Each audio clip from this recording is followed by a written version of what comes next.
Brendan O'Carroll responds to years of backlash over Mrs. Brown's Boys. Mrs. Brown's Boys creator Brendan O'Carroll has shared the poignant reason he doesn't pay attention to the show's critics. The Irish actor stars as the loudmouth titular matriarch in the BBC's slapstick comedy series, which began life on the radio and has aired on TV since 2011. In the 12 years of series and festive specials since, Mrs. Brown's Boys has been popular with viewers but maligned by critics and social media users, many of whom have branded the show unwatchable and called it the worst comedy on TV. But speaking in a recent interview, O'Carroll said that he'd learned not to take the critics too seriously.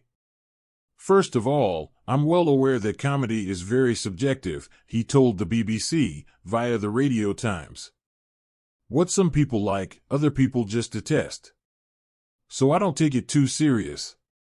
O'Carroll said that what was far more important to him was the response from families with autistic children who said that the show had helped them over the years. "When we started, by about the 4th or 5th episode, we got a couple of letters from people who had autistic children," O'Carroll explained. "It started as a couple of letters, and it's now been over 3,000.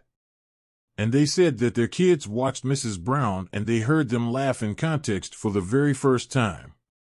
One woman said she was in the kitchen and heard her son laughing for the very first time." The show reached a peak audience of 11 million in 2012 and 2013, but its viewership has sharply declined in the decade following. Critics, however, have long derided the show.